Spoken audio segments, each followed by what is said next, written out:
நம்ம குழந்தைங்க, ஏழை குழந்தைங்க, ரிமோட்லேருந்து வர குழந்தைங்க சார். நான் ஒரு பேரண்ட்டு, நான் அட்வொகேட்டு, ஏதோ சமாளிச்சுட்டு இன்றைக்கி ப்ரெஸ்ஸில் வந்து பேசுகிறேன் சார். நீங்கள் எல்லாம் பார்த்துக்கிட்டு இருக்கீங்க சார். என்னால் ஏதோ முடியுது. ஒரு ஏழை குழந்தையோட பேரண்ட்டு கிட்டத்தட்ட 3 நாளாக நடக்குது. எத்தனையோ பசங்க ஸ்டேஜில் உட்காந்துட்டு இது நீங்கள் ராங் ஃபவுலாக சொல்கிறீங்க, நீங்கள் வந்து ப்ராப்பராக எனக்கு கைடன்ஸ் பண்ணல, ப்ராப்பராக அஃபிஷியல் சொல்லலைன்னு ஸ்டேஜில் உட்காரவங்க பேரண்ட்டை உட்காடுறாங்க சார். வெளியே போயான்னு கையை இழுத்து போட்டு உன்னால என் மயிரை கூட பிடுங்க முடியாதுன்ற அந்த அஃபிஷியல்ஸு. இப்படிலாம் பேசலாமா சார் பேரண்ட் ஃபில்த்தி லாங்குவேஜில்? சுரேஷ்ன்ற பர்சன் சொல்கிறாரு சார், என் மயிரை கூட பிடுங்க முடியாதுன்றார் சார்.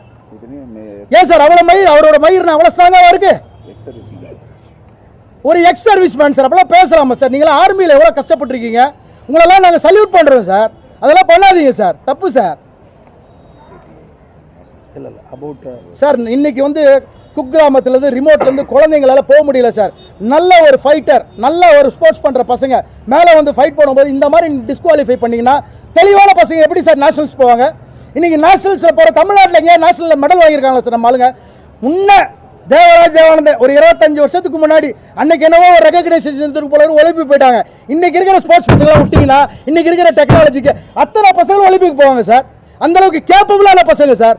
அவ்வளோ எஃபர்ட்ஸ் போட்டு காலைல விடிகாலம் 4 மணிக்கு ப்ராக்டிஸ் பண்ணுறான் சார். ஒவ்வொருத்தனும் நாயா பேய அப்பா அம்மா கஷ்டப்பட்டாலும் அந்த காசை செலவு பண்ணி ஒரு ஆட்டோ ஓட்டுறவன், தர லெவலில் வந்து தரையில் கடை வச்சு வெஜிடபிள்ஸ் வியாபாரம் பண்ணுறவங்க பசங்களாம் வந்து இப்போ ஸ்போர்ட்ஸ் பண்ணுறாங்க சார். அவங்களுக்கெல்லாம் ஒரு நீதி கிடைக்கல சார். இவங்களாம் எப்படி சார் நேஷனல் போகணும்? எல்லாம் சொல்கிறீங்க நீங்கள் தமிழ்நாட்டில் போய் ஒரு மெடலாக அடிச்சிக்கலாம், எப்படி சார் அடிக்க முடியும்? நல்ல ஸ்போர்ட்ஸ் மேன் போனால் தான் சார் மேலே மெடல் அடிக்க முடியும். இன்றைக்கி அஃபிஷியல்ஸ் எல்லாமே வந்து காய்கறி வியாபாரம் பண்ணுற ஊரில் கீரை வியாபாரங்களாம் அஃபிஷியல்ஸாக வந்து உட்காந்தா அவனால் எப்படி சார் கரெக்டான ஆட்களை செலக்ட் பண்ண முடியும்?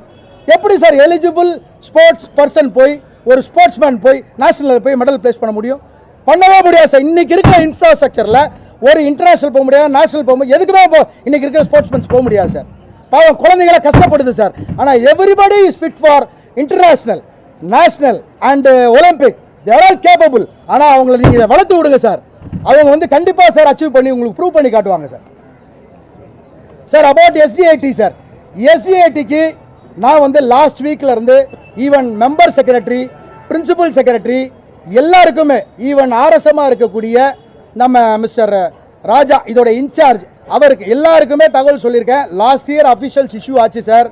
குழந்தைங்க ரொம்ப சென்சிட்டிவானவங்க. ஒவ்வொரு குழந்தைங்களும் ஜெயிச்ச குழந்தைங்க தோத்துட்டேன்னு சொல்லும்போது கதறி எழுதிட்டு இறங்குதுங்க. அதெல்லாம் பார்க்க என்னால் டைஜஸ்ட் பண்ண முடியல சார். இதை வந்து நான் வந்து முன்னெடுத்து வைக்கிறனால என் மேலே என்ன வேணால் நடவடிக்கை எடுங்க sir. I most welcome sir.